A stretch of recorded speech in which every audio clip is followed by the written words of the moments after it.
I had seen this Southern character he had done, which is actually his twin brother, yes, Seth Galifianakis.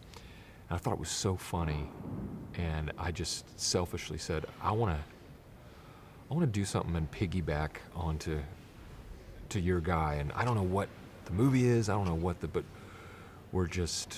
and we both have roots in North Carolina and all this stuff. So we thought, what about just two guys from North Carolina, and maybe it's a comedy about small town,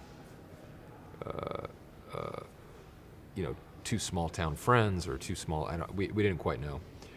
And we kind of threw it out there, and it was actually Adam who said, you know what you guys should do is be two dueling Southern politicians.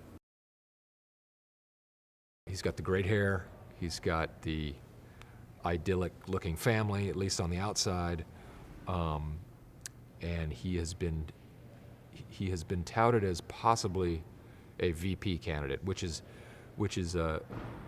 so hilarious and so symbolic for how high his aspirations go. He knows vice president would be great because it's not that much pressure. You know, you get to go to ribbon cutting ceremonies and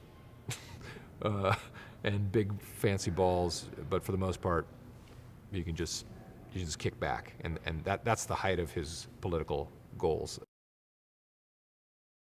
Raymond Huggins, his father, is a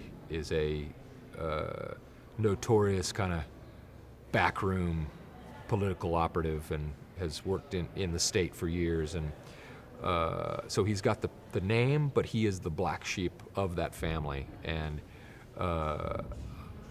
so they really have to coach him up, so to speak, on how to walk the walk and talk the talk of, modern politics. Cam Brady is a master of talking about everything and talking about nothing all at the same time. There's kind of no there in a way with Cam, and he's just super polished to where you get in his presence and you're locked in, but 10 minutes later you realize he didn't say anything that made sense or anything pertinent or anything of substance,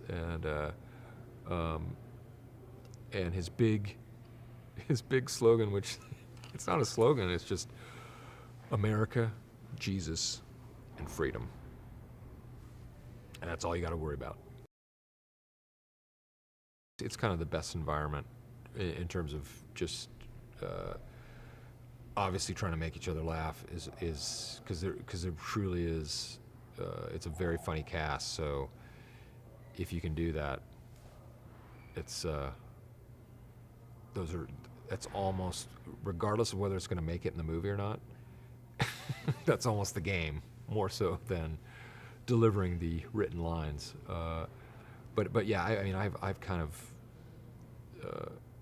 like I said, this all got started with Zach and I wanting to work. At least I wanted to work with him. I don't know. Maybe he got forced into all this. We've wanted to cast Dylan ever since he did a table read for Step Brothers, and he was so funny, and another perfect example of being able to cast against type in terms of, as you said, you just don't think of Dylan for doing comedy, and yet he plays this guy perfectly, and is that great kind of very slick political operative who just all of a sudden appears in Marty's house out of nowhere and and in the back of his car.